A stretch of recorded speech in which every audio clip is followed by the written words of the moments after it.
Hello everyone, आज हम continue करेंगे क्लास 9th का chapter forces and laws of motion. First lecture में हमने फोर्सेस के बारे में पढ़ लिया था, उसका इंट्रोडक्शन ले लिया था, types of forces, unbalanced, balanced forces, इनके हमने क्वेश्चन भी कर लिए थे। आज हम स्टार्ट करेंगे न्यूटन्स लॉ ऑफ मोशन। चलिए स्टार्ट करते हैं लॉज ऑफ मोशन। इनको न्यूटन्स लॉ भी कहा जाता है, न्यूटन्स लॉ ऑफ मोशन। ये हमारे को जो प्रपोज किए गए थे सर आइजैक न्यूटन के द्वारा किए गए थे, इसीलिए इसे हम क्या कहते हैं, इसको न्यूटन्स लॉ ऑफ मोशन के नाम से भी जाना जाता है। ठीक है, ये बेसिकली 3 लॉ हैं। अगर आप बात करें तो न्यूटन्स लॉ ऑफ मोशन, तो ये 3 लॉ हैं। तीनों लॉ को एक एक करके पढ़ते हैं। चलिए स्टार्ट करते हैं पहले लॉ से। लॉ 1। अब ये लॉ कहता क्या है? ये क्या, इस लॉ के अकॉर्डिंग अगर कोई भी बॉडी रेस्ट पे है या फिर वो मोशन में मूव कर रही है, तो वो अपनी स्टेट ऑफ मोशन, जो रेस्ट है या मोशन है, वो छोड़ेगी नहीं अनटिल एंड अनलेस, जब तक कि कोई बाहर से दूसरी बॉडी उस पर फोर्स नहीं लगाती। क्या कहने का मतलब है, अगर कोई बॉडी रेस्ट पे पड़ी है तो वो पड़ी रहेगी रेस्ट पे, वो मूव नहीं करेगी अनटिल एंड अनलेस उस पे आप फोर्स नहीं लगाते बाहर से कोई एक्सटर्नल। ठीक है, ऐसी ही कोई बॉडी मूव कर रही है, वो मूव करती रहेगी अनटिल एंड अनलेस कोई आप उस पे फोर्स नहीं लगाते उसे रोकने के लिए। चलिए इस डेफिनेशन लिखते हैं। According to this law, according to this law,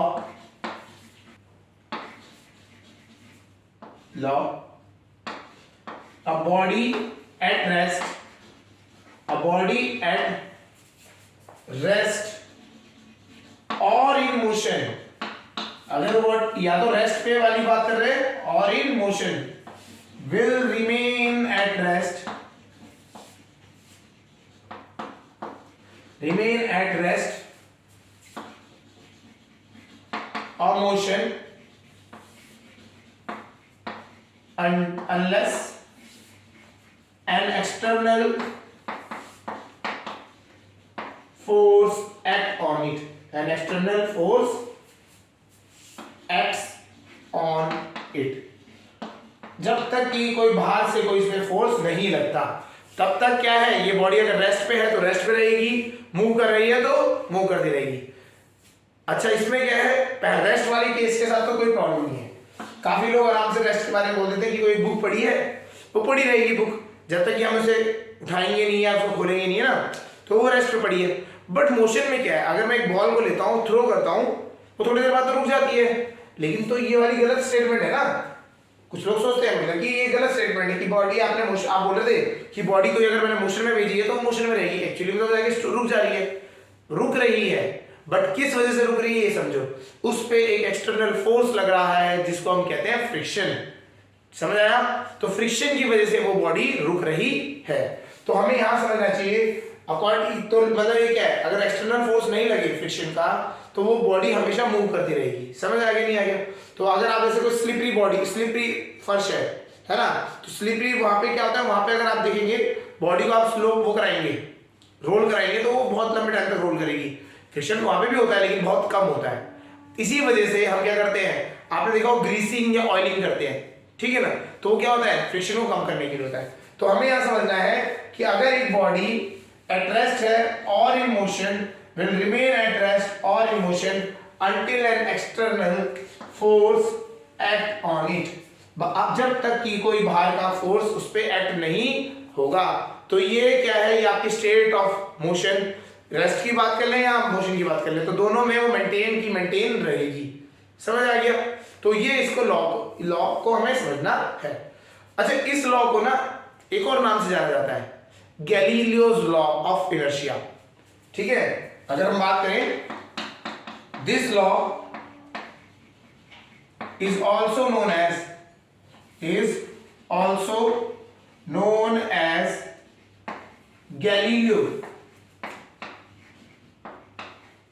Galileo's law of inertia. अभी इनर्शिया कौन है? गैलीलियो। गैलीलियो भी एक साइंटिस्ट थे, मतलब वो बेसिकली इनसे पहले थे न्यूटन जी से, ठीक है। तो इन्होंने क्या है, गैलीलियो जी ने मोशन की स्टडी करी थी, ठीक है। काफी सारे जो न्यूटन के लॉज हैं वो सारे इनकी स्टडीज से मैच करते हैं। तो ये गैलीलियोस लॉ ऑफ इनर्शिया जो दिया गया था उससे ही मैच करता हुआ ये लॉ है। उन्होंने भी, अभी हम इनर्शिया के टर्म पढ़ते हैं क्या होता है इनर्शिया, इससे हम इनर्शिया जब पढ़ेंगे तो समझ आएगा कि वही चीज आप ये भी कह रहे हैं। तो स्टार्ट करते हैं इनर्शिया से। चलिए इनर्शिया लिखते हैं।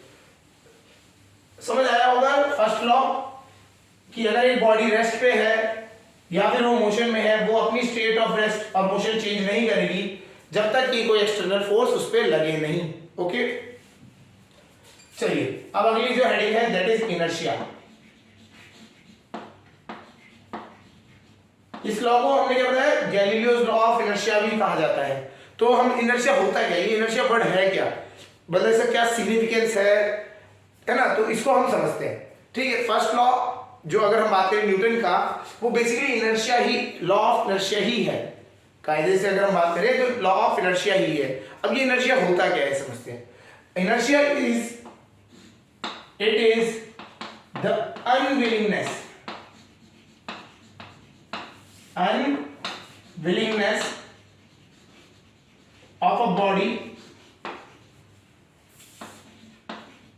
of a body to change its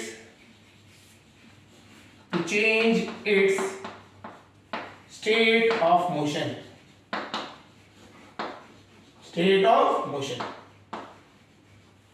ठीक है। तो अपनी स्टेट को चेंज ना करने की, मतलब अगर वो जो जिस स्टेट में है उसी स्टेट में रहना है, उसे वो चेंज करने की उसकी अनविलिंगनेस होती है, उसी को क्या कहते हैं इनर्शिया।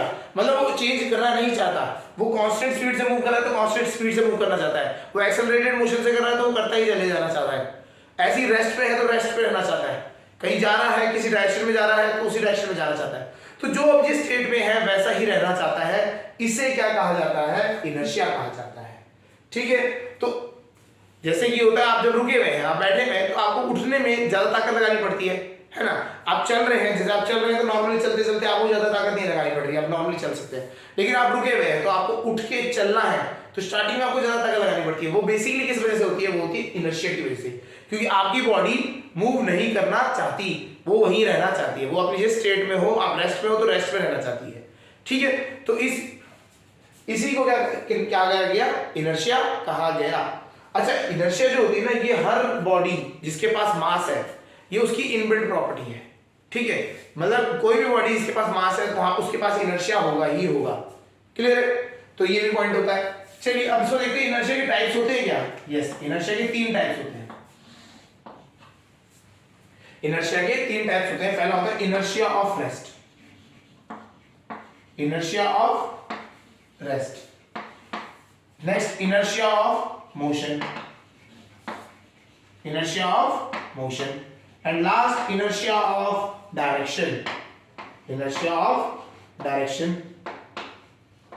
ठीक है, तो आपके पास 3 टाइप के इनर्शिया होते हैं। मतलब ये जो आपकी अनविलिंगनेस है मोशन को चेंज ना करने की, वो 3 तरीके की कैटेगरीज में डिफाइंड है। पहला आता है इनर्शिया ऑफ रेस्ट, ठीक है। दूसरा है inertia of motion, last is inertia of direction. अब होता क्या क्या है इसे समझते हैं और इनके एग्जांपल्स भी समझते हैं उसके साथ। ठीक है, इनर्शिया ऑफ रेस्ट से स्टार्ट करते हैं। चलिए,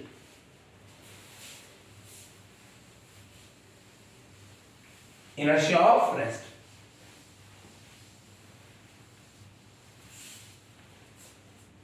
चलिए, इनर्शिया ऑफ रेस्ट। ठीक है, तो इनर्शिया का तो मतलब वही हो गया, the unwillingness of a body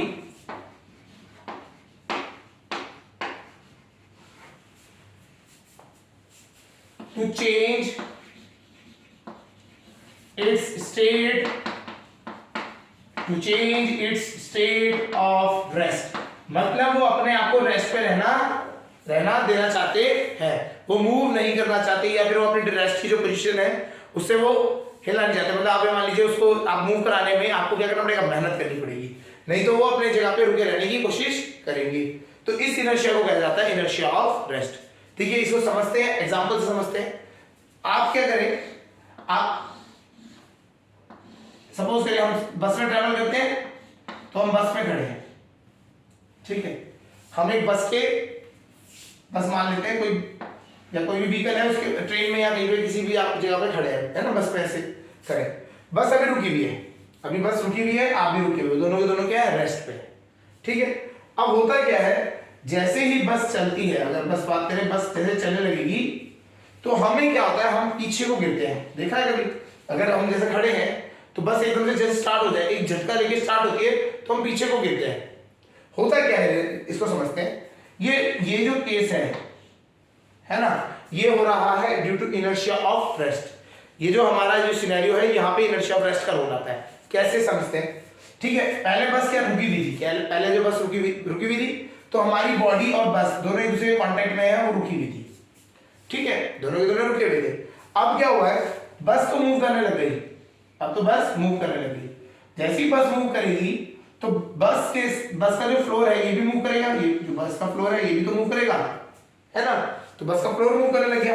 अब बस के फ्लोर के साथ अटैच करते हैं हमारे पैर, तो हमारे जो फुट है ये भी क्या करने लगे, ये भी आगे को मूव करने लगे, हमारे जो पैर है वो भी आगे को मूव करने लगे। लेकिन जो हमारी अपर बॉडी है, हमारी जो ऊपर वाली बॉडी है, ये नहीं मूव करना चाहती, ये रेस्ट पे रहना चाहती है due to inertia of rest, ठीक है, ये रुकना चाहती है। अब देखिए, पैर आपके आगे मूव कर रहे हैं और बॉडी जो है पीछे रहना चाहती है, तो ऑब्वियस बात है बॉडी पीछे को चली जाएगी और पैर थोड़े से आगे को चले जाएंगे। तो यही हमारे को बैक साइड को जो झटका फील होता है, ठीक है। तो पैर आपके आगे को मूव कर रहे हैं, बॉडी आपकी रेस्ट पे रहना चाहती है, तो बॉडी पीछे रह जाती है। तो आप क्या होते हैं, अगर आप सीधे खड़े हैं तो आप बैक साइड में टिल्ट हो जाते हैं। जैसे अगर बात करें बड़े उसमें, तो ये पैर तो मूव कर गए, पैर तो आपके यहां पे आ गए पुरानी पोजीशन से, ठीक है, पैर आपके मूव करके आपके आगे आ गए, लेकिन बॉडी आपकी वहीं रहना चाहती है। तो आप देखेंगे तो इस तरीके का पोस्चर बनता है और आप क्या होगा, पीछे को गिरने की टेंडेंसी हो जाएगी, ठीक है। तो पैर आपके आगे मूव कर रहे हैं, लेकिन बॉडी ऊपर वाली इनर्शिया के ऑफ रेस्ट की वजह से मूव नहीं करना चाहती, इस वजह से आप क्या होता है, बैक साइड को गिरने लग जाते हैं। तो इससे कहते हैं इनर्शिया ऑफ रेस्ट, ठीक है। तो समझ आ गया होगा कि अगर हम एक व्हीकल में खड़े हैं, बस में खड़े हैं और बस रेस्ट पे है और हम भी रेस्ट पे हैं, ठीक है, तो दोनों की पूरी की बॉडी, हमारी पूरी बॉडी रेस्ट पे है। जैसे बस मूव करने लगी तो हमारे जो पैर है वो कांटेक्ट में है बस के, तो वो मूव करने लगेंगी। जैसे ही वो मूव करने लगे, हमारी जो ऊपर वाली बॉडी है वो क्या कर रही है, वो इनर्शिया ऑफ रेस्ट को मेंटेन करना चाहती है, वो रेस्ट पे रहना चाहती है। इसी वजह से क्या होगा, आप बैक साइड को गिरोगे, ठीक है।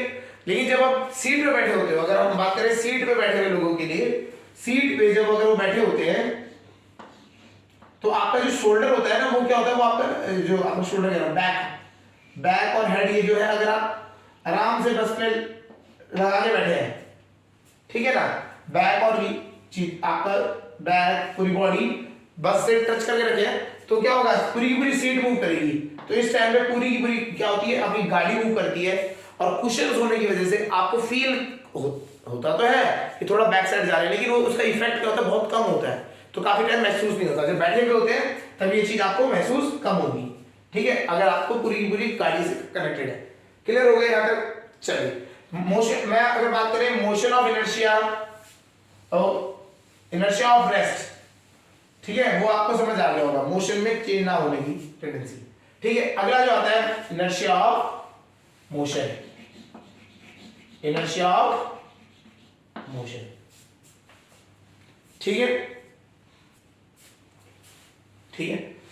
इसको हम क्या लिखेंगे, the unwillingness of a body to change its state of motion, to change its state of motion, अपनी मोशन की स्टेट को चेंज ना करने की जो विलिंगनेस है, मतलब अनविलिंगनेस है, वो चाहता नहीं है चेंज करना इसको, तो उसे क्या कहा जाएगा, द इनर्शिया ऑफ मोशन। इसको मैं एग्जांपल से समझाते हैं। अब आप सपोज करिए एक व्हीकल में चल रहे हैं, ठीक है, आप खड़े हैं, गाड़ी चल रही है, गाड़ी चल रही है, तो गाड़ी चल रही है तो आप भी चल रहे हैं पूरा, तो आपकी पूरी बॉडी क्या है, मूव कर रही है। ठीक है, अब क्या हुआ, गाड़ी ने सडन ब्रेक मार दिए, ब्रेक मार दिए, गाड़ी ने ब्रेक मार दिए, तो गाड़ी रुक गई। आपके जो पैर हो जो उसके कांटेक्ट में थे वो भी क्या हुआ, रेस्ट पे आ गए, पैर रेस्ट पे आ गए। लेकिन जो ऊपर वाली बॉडी है आपकी, it wants to move as per the inertia of motion, motion जो इनर्शिया ऑफ मोशन की वजह से वो मूव करना चाहती है। अब क्या हुआ, इस केस में आपके पैर जो है वो रुक गए, लेकिन जो बॉडी है वो आगे को मूव करना चाहती है, तो इसमें क्या होगा, आप आगे को गिरेंगे। तभी क्या होता है, जब गाड़ी चल रही है और आपके ब्रेक मार जाते हैं तो आप आगे को गिरते हो। ठीक है, और अगर ये जो अगर हम बात करें इसको कैसे किया जाता है, इसीलिए हमारे क्या होता है, हैंगर्स टांग रखे होते हैं ऊपर, जब आप गिरे तो आप उसको होल्ड कर लें। क्लियर हो गया। और तो इसलिए आप देखा करें कि जब भी गाड़ी ब्रेक मारती है, तेज स्पीड से चल रही है, एक्सीलरेट हो रही थी, उसने ब्रेक मार दिए तो आप आगे को ही गिरेंगे। क्लियर हो गया, समझ आ गया होगा। तो ये होता है इनर्शिया ऑफ मोशन का केस। चलिए नेक्स्ट आता है inertia of direction, inertia of direction, inertia of direction.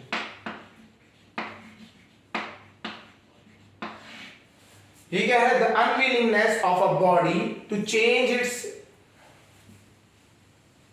Direction, to change its direction, to change its direction, इसकी बात कर रहे हैं। ठीक है, वो अपनी डायरेक्शन नहीं बदलना चाहता। कैसे, अगर आप कभी हिली एरियाज में गए हो, ठीक है, तो आप कार में बैठेंगे तो जब भी वो शार्प टर्न आता है, जैसे ये इस तरह से रोड है और it is taking a turn, या आप कभी भी एक जो कॉर्नर्स होते हैं, कॉर्नर रोड या मतलब जो टर्न वाली रोड्स होती है, वहां पे आप देखेंगे तो अगर आप तेजी से गाड़ी चला रहे हैं, गाड़ी में आप जा रहे हैं और गाड़ी वाले ने क्या किया, तेजी से अगर घुमा दिया गाड़ी को, ठीक है, गाड़ी को एकदम से घुमाया उसने, टर्न लिया एकदम से फास्ट। ठीक है, तो होगा क्या, जैसे अगर हम बात करें इस तरीके से चल रहे हैं, हम गाड़ी है, गाड़ी में बैठे हैं और गाड़ी ड्राइव कर रहे हैं, ठीक है, और एकदम से शार्प टर्न ले लिया इधर को। ठीक है, आपने क्या किया, राइट साइड को टर्न ले लिया, तो राइट साइड को आपने टर्न लिया।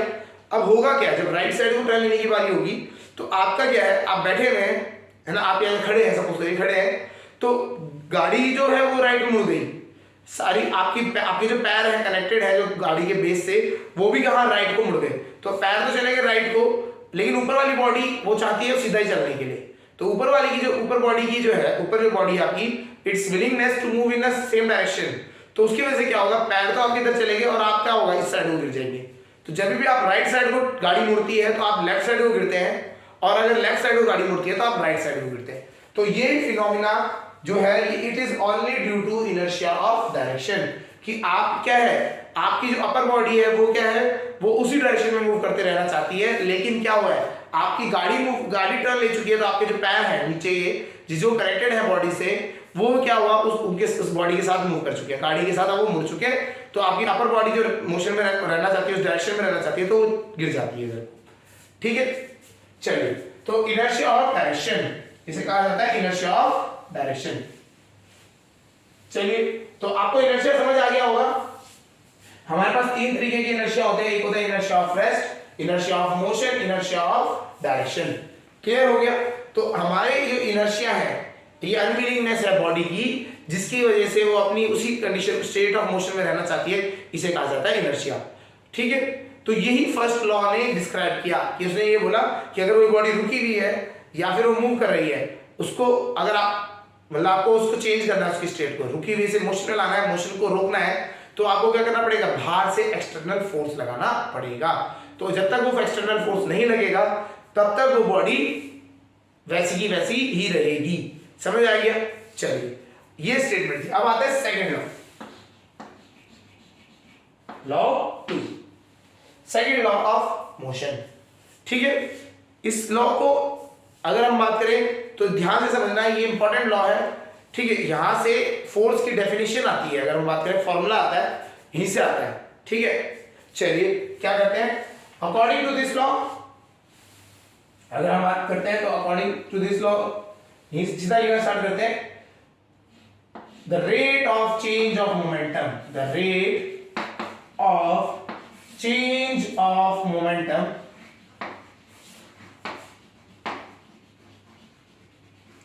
the rate of change of momentum per unit time is equal to the force में हम बात कर रहे थे external applied on the body is equal to the force applied on the body. तो इन्होंने क्या बोला जो the rate of change of momentum is equal to the force external force applied on a body. अगर आप किसी भी body का rate of change of momentum निकाल लेते हैं तो आपको क्या निकाल के दे देता है, क्या वैल्यू दे देता है, it is equal to the force applied on the body. ठीक है, तो ये है आपका सेकंड लॉ. अब इसमें देखिए हमारे को मोमेंटम टर्म आती है. ये मोमेंटम टर्म है क्या, इसे समझते हैं. ठीक है, फिर इस पे आते हैं वापस. चलिए, तो मोमेंटम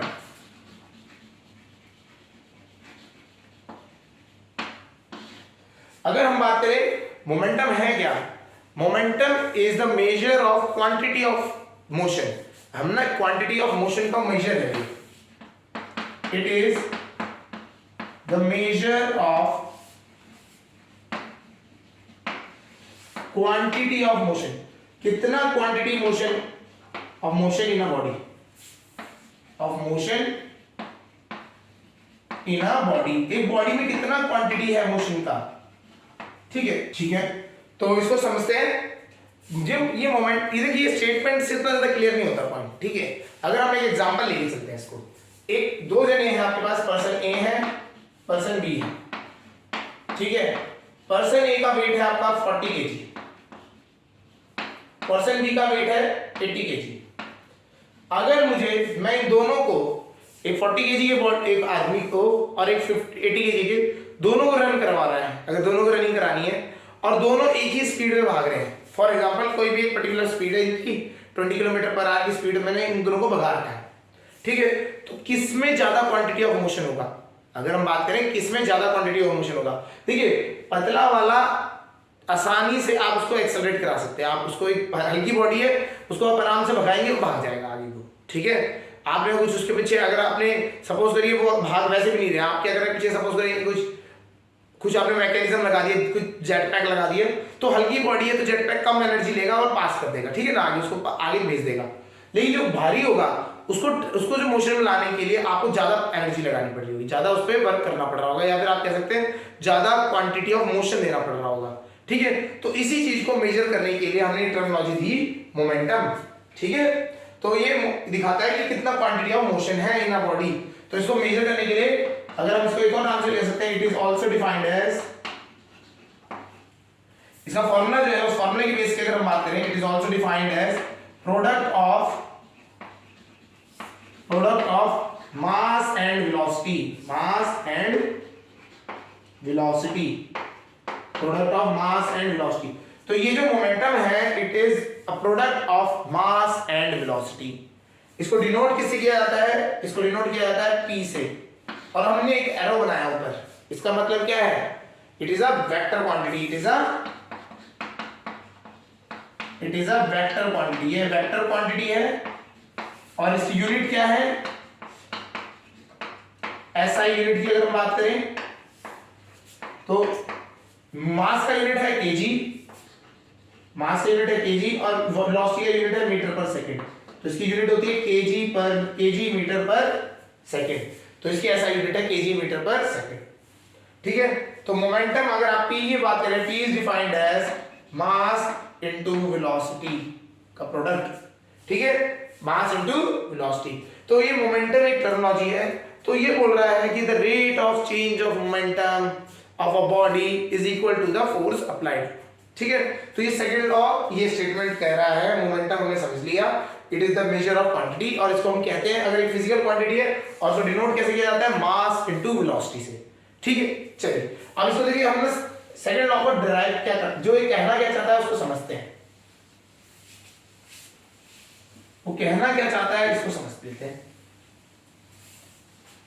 ठीक है, चलिए सपोज करिए ये कहना चाहता है एक बॉडी है हमारे पास, ठीक है, ये इनिशियली हमारी सपोज करिए u स्पीड से मूव कर रही है, जिसका मास है m, ठीक है। अब क्या किया गया, इस पे हमने ना ये हमने फर्स्ट लॉ पढ़ा है। फर्स्ट लॉ क्या कहता है, अगर एक बॉडी जिस मोशन पे चल रही है उसी मोशन पे चलेगी until and unless external force नहीं लगाया गया। अब हमने क्या किया भैया, लगा दिया एक्सटर्नल फोर्स, F एक्सटर्नल लगा दिया, फोर्स लगाया, फोर्स लगा के हमने क्या किया, इसकी स्पीड बढ़ा दी, मास उतना ही रहा, स्पीड बढ़ा दी हमने v कर दी, स्पीड हमने बढ़ा के v कर दी, ठीक है। कितने टाइम में करी, हमने मान लिया कि ये जो सारा कांड हुआ इसमें टाइम लगा t टाइम लगा पूरे काम को करने में, पूरे काम को करने में t टाइम लगा, ठीक है। अब according to second law, second law के अकॉर्डिंग क्या है, ये तो उसने बोला कि ये जो फोर्स एक्सटर्नल है ना आपका, ये जो एक्सटर्नल फोर्स है it is equal to the rate of change of momentum, मतलब फाइनल मोमेंटम निकालेंगे p2 p final momentum minus initial momentum upon time कर देंगे तो हमें क्या मिल जाएगा, एक्सटर्नल फोर्स मिल जाएगा। यही तो है, इसी को कहा जाता है second law of motion. Second law of motion ये कह रहा है कि change in momentum final minus initial upon time कर दें तो ये सेकंड लॉ ऑफ मोशन निकल के आ जाता है। ये तो है, ये एक्सटर्नल फोर्स के बराबर है, ठीक है। सेकंड लॉ ये तो कह रहा है। अब आते फाइनल मोमेंटम, मोमेंटम का हमने फॉर्मूला पढ़ा, ये अभी अभी जस्ट पढ़ा है, क्या होता है, मास इनटू वेलोसिटी, मास इनटू वेलोसिटी, फाइनल वेलोसिटी कितनी दी, ठीक है जी, v हो गई, माइनस इनिशियल, इनिशियल क्या थी, mass into initial velocity, initial velocity u थी, ठीक है। टाइम से डिवाइड कर देते हैं, टाइम से डिवाइड कर दिया। चलिए इनमें क्या आ जाएगा कॉमन, ऊपर वाली टर्म्स में m कॉमन आ जाएगा, तो v minus u upon t, ये हो जाएगा, नहीं हो जाएगा, ये क्या हो जाएगा, यही तो है एक्सटर्नल फोर्स। तो हमें यहां से एक चीज मिल के आ गई, कभी भी आपको एक्सटर्नल फोर्स निकालना है और मास दे रखा है और फाइनल और इनिशियल वेलोसिटी दे रखी है तो आप ये फॉर्मूला लगा देंगे, तो ये आपको फॉर्मूला लगा देना है, ये इंपॉर्टेंट फॉर्मूला मिल जाता है। अच्छा हमने ना फर्स्ट चैप्टर मोशन में पढ़ा था इक्वेशंस ऑफ मोशन, तो इक्वेशन ऑफ मोशन में पढ़ा था हमने v minus u is equal to at, है ना, फर्स्ट इक्वेशन ऑफ मोशन थी, चलिए उसको यूज करते हैं, ठीक है। चलिए यहां लिख लेते हैं by first equation of motion, तो v minus u is equal to क्या होता है, at होता है, तो इसको क्या लिख सकते हैं, v माइनस u को a into t upon time तो है t से t कैंसिल, तो f इज इक्वल टू कितना आ गया, m into a, आया नहीं आया, तो यहां से एक और फॉर्मूला निकल के आता है, f external is equal to mass into acceleration, acceleration is a vector quantity. तो ये दो फॉर्मूले आपको निकल के आते हैं, और कहां से निकल के आते हैं, सेकंड लॉ ऑफ मोशन से। तो according to second law of motion तो आप सीधा भी कह सकते हैं, इट इज इक्वल टू, देखो डेफिनेशन में क्या कहता है, rate of change of momentum upon time is equal to 4x external force, ठीक है। आप इसको मॉडिफाई करते हैं, अपने लैंग्वेज में लाते हैं, तो हमने बोला कि एक बॉडी है, इनिशियल स्पीड है उसकी u, फाइनल स्पीड है v, मास है उसका m, तो हम उसके फोर्स जो एक्सटर्नल फोर्स है उसकी वैल्यू हम लिख सकते हैं F external is equal to m into v minus u upon t, हाँ यार ये हो गया। अगर हम इसको और थोड़ा सा मॉडिफाई करना चाहते हैं, हमने क्या किया, एक्सेलरेशन ले लिया, तो v minus u upon t क्या होता है, एक्सेलरेशन की वैल्यू के बराबर होता है, तो आपको ये निकल गया। तो ये this part, this definition and this definition, ये तीन डेफिनेशन बन जाती है फोर्स की। तो F is equal to m है, ये बहुत ज्यादा कॉमन यूज है, मैं ये बोले आपको, मतलब अगर आपको बात करें F is equal to m, ये आपके कॉमन जो क्वेश्चंस होंगे उनमें बहुत ज्यादा आएगी ये यूज, ठीक है। फिर आप ये कभी कभी ये भी यूज कर सकते हैं, और दूसरा तो है इस तरीके से, ठीक है। यहां से अगर आप देखें तो यहां पे एक चीज होगी, v minus u upon t, ये वाला जो स्टेटमेंट हमने कहा इक्वेशंस ऑफ मोशन में आ गए, है ना, जो आपकी थ्री इक्वेशंस ऑफ मोशन है, v minus u is equal to at, s is equal to ut plus half at square, v square minus u square is equal to 2as, जो motion chapter में पढ़ा जाता है। तो यहाँ पे जो क्वेश्चन बनता है कभी भी फोर्स निकालने का, तो वो क्वेश्चन पहले वाले मोशन चैप्टर के साथ कोलैब करके भी बन सकते हैं, मतलब आपके क्वेश्चंस ग्राफिकल वाले पार्ट से भी आ सकते हैं, ठीक है, या फिर आपको जो अर्लियर आपने हमने तीन इक्वेशन यूज करी थी उनकी हेल्प से भी क्वेश्चन बनते है। तो आपको एक्सेलरेशन निकालना पड़ेगा उनको इक्वेशंस को यूज करके। तो F external is equal to F into A. ये कहां से ये हो गया हमारा second law of motion. Clear हो गया। अब आते हैं हम थर्ड लॉ ऑफ मोशन पे। चलिए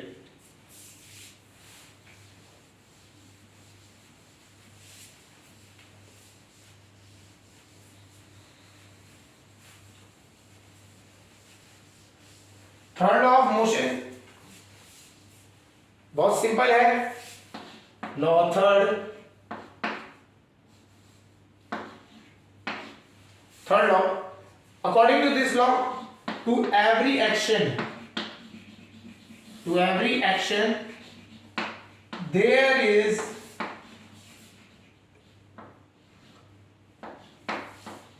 an equal and opposite reaction। ये क्या कहता है? To every action there is equal and opposite reaction। हमेशा कोई भी बॉडी अगर आप किसी भी चीज पे फोर्स लगाएंगे, action is force, basically action क्या है? फोर्स है। तो अगर आप किसी भी बॉडी पे आप एक्शन लगाएंगे, ठीक है, तो क्या होगा? To every action there is equal and opposite reaction. तो जैसे सपोज करते हैं,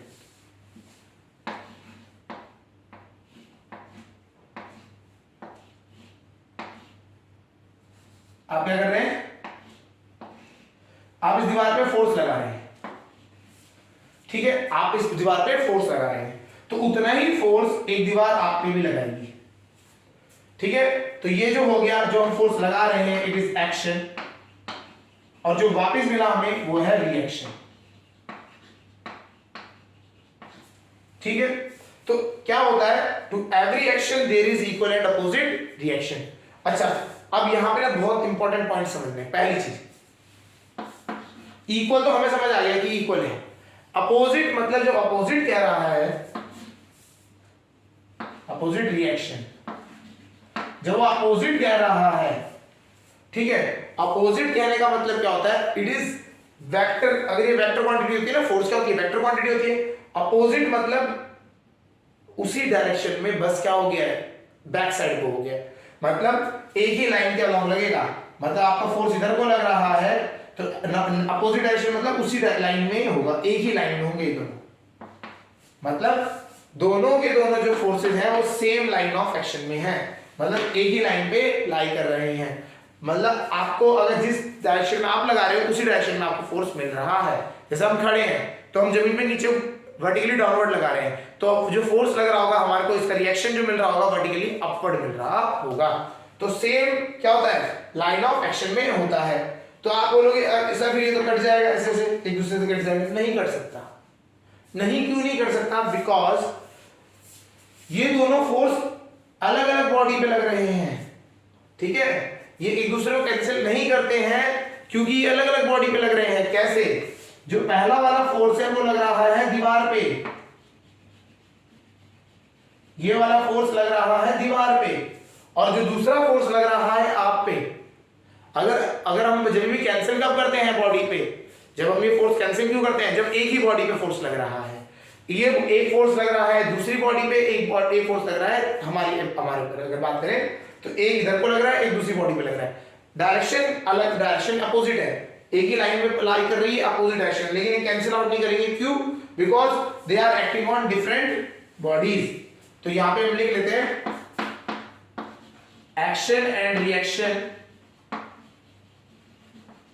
action and reaction acts on different bodies। इसीलिए क्या होता है? एक दूसरे को कैंसिल आउट नहीं करते हैं, ये कभी भी कैंसिल आउट नहीं करेंगे। हाँ, इसकी डायरेक्शन क्या होगी? अपोजिट होगी। ठीक है, समझ आ गया। चलिए इनको समझाते हैं, इसकी एप्लीकेशन के हिसाब से समझते हैं। देखिए इसके लिए इस लॉ की एप्लीकेशंस क्या क्या हैं, इससे समझते हैं। देखिए हमारे पास बहुत डे टू डे लाइफ में बहुत चीजें आती है। अगर हम बात करते हैं एग्जांपल में, हम सब ने रॉकेट यूज किया है ना दिवाली पे, जब हम रॉकेट्स करते हैं,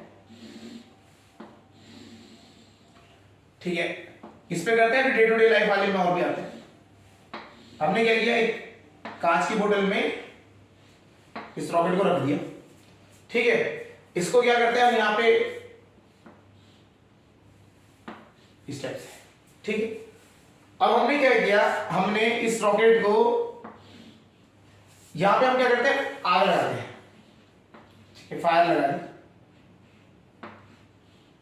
ठीक है, माचिस लगाई, आग जल गई। होता क्या है, ये रॉकेट में से यहां से चिंगारी निकलने लग जाती है नीचे को, अगर आप देखेंगे तो जब चिंगारी निकलती है तो यहाँ पे जो गैसेस हैं वो क्या करती हैं, वो नीचे को फोर्स लगाती हैं, क्या करती हैं, नीचे को फोर्स लगाती हैं। ये जो प्रेशर है, रॉकेट की जो गैसेस निकल रही हैं वो सारी नीचे को फोर्स लगा रही हैं, ठीक है, वो सारी की सारी गैसेस नीचे को फोर्स लगा रही हैं।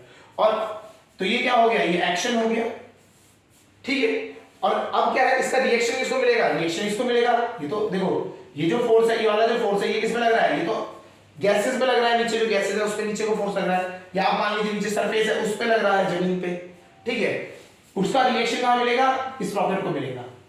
देखिए, एक्शन किसी और बॉडी पे होता है, रिएक्शन किसी और बॉडी पे होता है, तो रॉकेट पे रिएक्शन लगा और रिएक्शन लगने की वजह से क्या हुआ, रॉकेट उड़ जाएगा हवा में, समझ आ गया।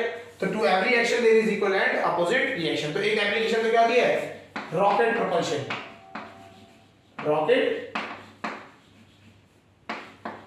प्रोपल्शन, ठीक है। रॉकेट प्रोपल्शन होता है इस किस वजह से, third law of Newton's law है ना, third law of motion, third law of motion, ठीक है। नेक्स्ट देख लेते हैं एक और एग्जांपल, ठीक है। अब आपका आता है बोटिंग करते हैं हम लोग ना, बोटिंग जो होती है हमारी, सब लोग हैं, ठीक है। आपका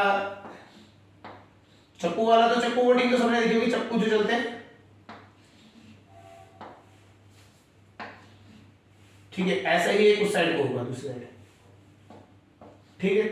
अब क्या होता है, ये जो है आपका, जो आपका चप्पू चलता है, आप क्या करते हैं, आप पीछे को धक्का देते हैं पानी को, आप क्या करते हैं, पानी को पीछे को धक्का मारते हैं, ठीक है। अब जब पानी को आप पीछे को धक्का मारते हैं, ये तो हो गया आपका एक्शन, ठीक है। पानी क्या करेगा, उल्टा आपको धक्का मारेगा आगे को, तो आपका चप्पू के साथ आपका जो है ये चीज इस पे धक्का मार लगेगा आगे को, तो दैट इज रिएक्शन। देखिए, जिस डायरेक्शन में आप फोर्स लगा रहे हैं उसी डायरेक्शन अपोजिट में चप्पू पे क्या फोर्स लगेगा, रिएक्शन लगेगा। तो रिएक्शन की वजह से ये चप्पू जिसने पकड़ा हुआ है, मतलब इसने, हमारा जो बोट चला रहा है उसने पकड़ा हुआ है, और ये बोट चलाने वाला ये इसके साथ क्या होगा, मूव करेगा। तो ये क्या होता है, बोट पे अपना बैठे होते हैं पैर अटका के, तो जैसे ये इस पे मतलब इस पे फोर्स लगता है तो ये बोट भी आगे मूव करने लग जाती है। इसी तरीके से अगर आप मोटर बोट कर दें यहाँ पे, या फिर आप यहाँ पे मोटर बोट लगा दें, मोटर बोट क्या करता है, मोटर बोट यहां से पानी को धकेलता है पीछे को, और पानी क्या करता है, उल्टा उस बोट को आगे धकेल देता है। To every action there is equal and opposite reaction. तो बोट भी इसी पर्पस से प्रपोल्स करती है। सिमिलरली हम वॉकिंग जब करते हैं, जब हम वॉक करते हैं तो हम क्या करते हैं, हम पैरों से जमीन को पीछे को धक्का मारते हैं, और हमें क्या मिलता है, आगे को धक्का मिलता है, ठीक है। आप पीछे को धक्का मारते हैं, आपको आगे मिलता है, तो इसकी वजह से क्या होता है, आप आगे को मूव कर पा रहे होते हैं। जंप करना है तो आप जमीन पे पहले आप क्या करेंगे, प्रेशर लगाएंगे, जैसे ही जमीन पे प्रेशर लगाएंगे आपको ऊपर को रिएक्शन मिलेगा, तब आप मूव कर पाएंगे, ठीक है। तो इसी तरीके से मतलब अगर आपको जंप करना है, आप जितना ज्यादा आप नीचे को धक्का लगाएंगे, फोर्स लगाएंगे, उतना ज्यादा आप ऊपर को जंप करेंगे। आपने नीचे को फोर्स एफ लगाया तो ऊपर भी आप एफ लगाएंगे, जंप से कूदेंगे। तो to every action there is equal and opposite reaction. ये आपका डे टू डे लाइफ में और भी जगह पे यूज होता है, ठीक है। तो ये आपको पता होना चाहिए, to every action there is equal and opposite reaction. हाँ, बट दो केसेस इंपॉर्टेंट है। एक तो क्या है, ये दोनों अलग अलग बॉडीज पे लगता है, सेम बॉडी पे नहीं लगता, जिससे कि आप सोचोगे कैंसिल आउट हो जाए, कैंसिल आउट नहीं होता, ठीक है। इसी वजह से हमें ध्यान रखना है, जैसे हम ब्रेक्स है, हमने ब्रेक्स लगाए, ब्रेक्स में हम पैडल को जब दबाते हैं तो पैडल मूव कर जाता है नीचे, ठीक है। क्वेश्चन यहीं पे ऐसे बनता है कि आपने क्या किया, आपने ब्रेक लगाया, जैसे सपोज करें, क्वेश्चन देखते हैं, क्या समझ आ गया होगी ये सारी एप्लीकेशन। अब एक मिसकंसेप्शन होता है, एक क्वेश्चन बनता है, उससे क्या है वो समझते हैं। आपने बोला कि हमने बोला कि equal reaction to every action there is equal equal opposite reaction है ना, इक्वल एंड अपोजिट रिएक्शन। तो आप ब्रेकिंग पैड, जो आप गाड़ी में ब्रेकिंग होती है, ब्रेक पैड होता है, आपने क्या किया, उस पर फोर्स लगाया F, ठीक है, उतना ही फोर्स आपको आपके पैरों पे किसने लगा दिया, ब्रेक ने लगा दिया, ठीक है। आपने लगाया फोर्स ब्रेक पे, तो ये ब्रेक वाले पैड पे F फोर्स लगाया, उतना ही फोर्स आपके पैरों पे किसने लगा दिया, ब्रेक ने लगा दिया। To every reaction there is equal and opposite reaction. तो हम तो ये ब्रेक पीछे क्यों जाता है, हमारा पैर पीछे क्यों नहीं जाता, क्वेश्चन इज हमारा मतलब ब्रेक तो देखो, जैसे हमने इसको फोर्स लगाया तो पैडल तो पीछे गया, लेकिन हमारा पैर पीछे को क्यों नहीं जा रहा है, इससे समझते हैं। तो इसको क्या, ये किस वजह से होता है, ये समझने के लिए हमें क्या करना पड़ेगा, इसको मैथमेटिकली देखते हैं। देखिए ये पैडल है, इस पैडल का वेट कितना होगा, बहुत छोटा ग्राम्स में होगा, है ना। तो इसका वेट, अगर हम बात करते हैं पैडल के लिए, फॉर पैडल,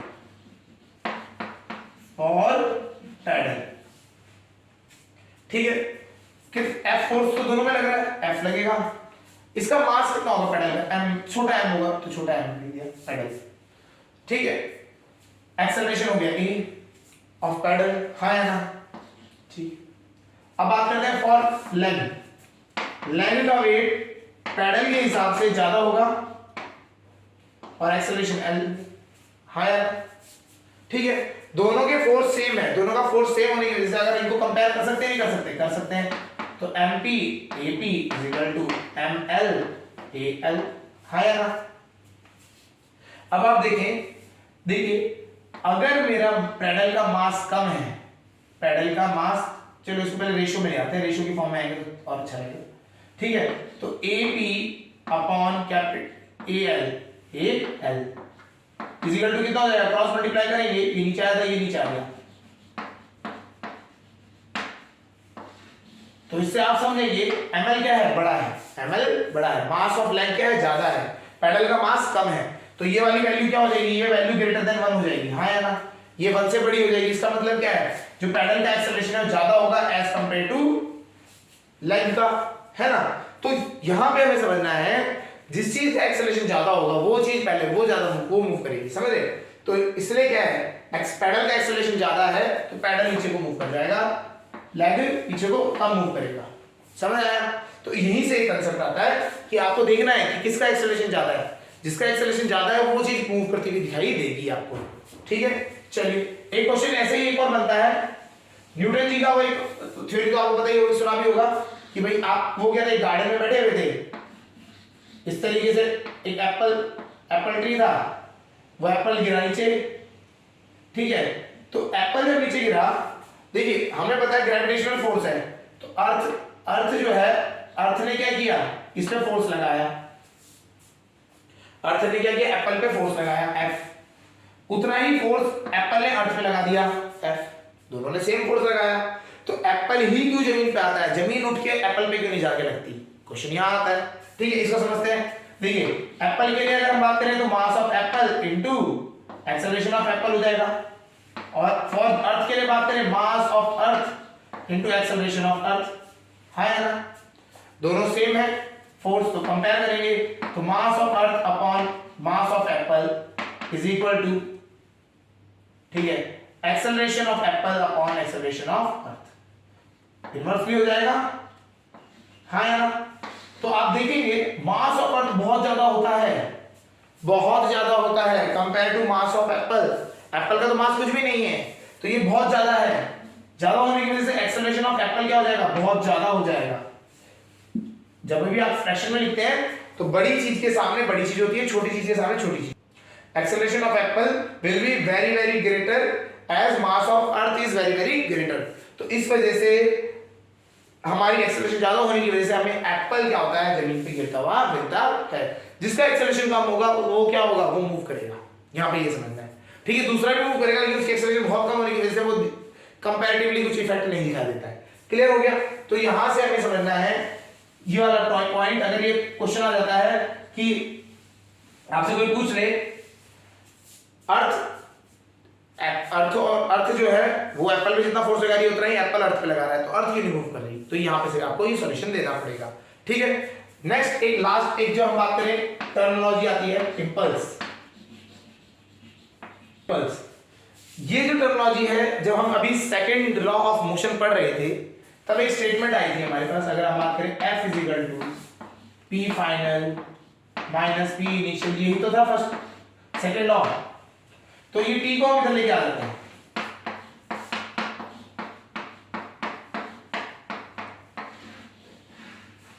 ये बन गया है ना।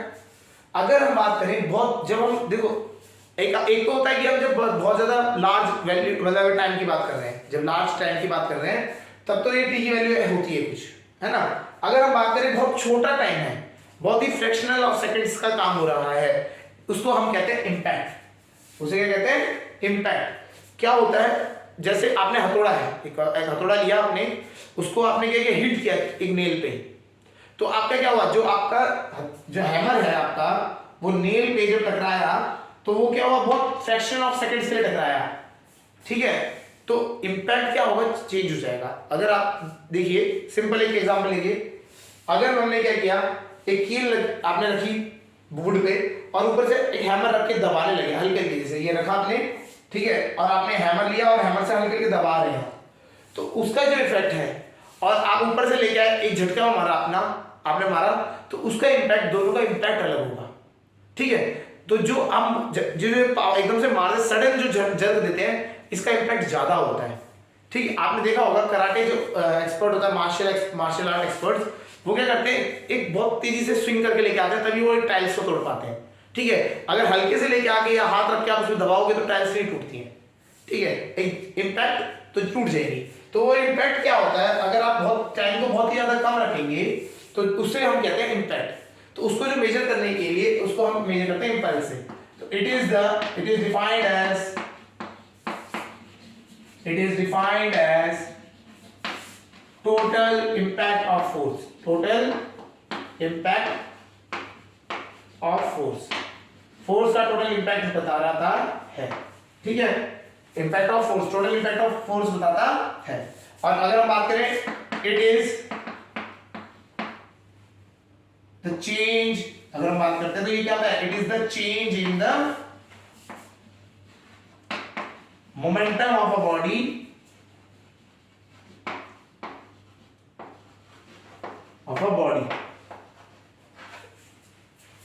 At a very small interval of time, बहुत ज्यादा स्मॉल इंटरवल ऑफ टाइम में होता है इसका। ऐसा नहीं है कि आप बहुत ज्यादा टाइम दे रहे हैं, बहुत ही कम टाइम में ये चीज होती है, ठीक है। तो उसे हम क्या कहते हैं, इंपल्स कहा जाता है। उसे क्या कहा जाता है, इंपल्स। इंपल्स का मेन रोल वहीं आता है जब आपका टाइम पीरियड क्या होता है, बहुत कम होता है, तब हम रेट ऑफ चेंज, मतलब आप क्या रेट ना निकाल के आप चेंज इन मोमेंटम निकालते हैं, उससे आप क्या निकाल देते हैं, ये टर्मिनोलॉजी को क्या कहा जाता है, इंपल्स कहा जाता है, ठीक है। तो ये आपकी टर्मिनोलॉजी, आपको इंपल्स समझ आ गया, आपको तीनों लॉ समझ आ गए। पहला लॉ इनर्शिया को से डिफाइन होता है, लॉ ऑफ इनर्शिया की जैसा ही है कि when a body is at rest और in motion will remain at rest और in motion until an external force act on it, ये फर्स्ट लॉ है। सेकंड लॉ ये कहता है the rate of change of momentum is equal to the external force applied. इससे हमारे को निकल के आता है force is equal to m into a, ये वाला फॉर्मूला हमें निकल के आता है। Third law, to every action there is equal and opposite reaction and it occurs on the different bodies in, अगर हम बात करें दोनों के दोनों अलग अलग बॉडीज पे एक्ट करता है। उसकी एप्लीकेशन हमने बात करी, propulsion of rocket, propulsion of boat, फिर उसके बाद हमारा वॉकिंग, ठीक है, राइटिंग, ये सारे क्या है, ये सब उसी के to every action there is equal and opposite reaction की ही एप्लीकेशन है। फिर हमने बात करी मोमेंटम की, बात करी एंड इंपल्स की बात करी, ठीक है। आज के लिए इतना ही करते हैं। नेक्स्ट लेक्चर में हम कंजर्वेशन ऑफ मोमेंटम पढ़ेंगे, फिर हम इनके ऊपर न्यूमेरिकल्स करेंगे, जो आपके लॉज हैं इनके ऊपर एंड कंजर्वेशन ऑफ मोमेंटम की जो न्यूमेरिकल्स बनते हैं, ठीक है। आज के लिए इतना ही, ओके।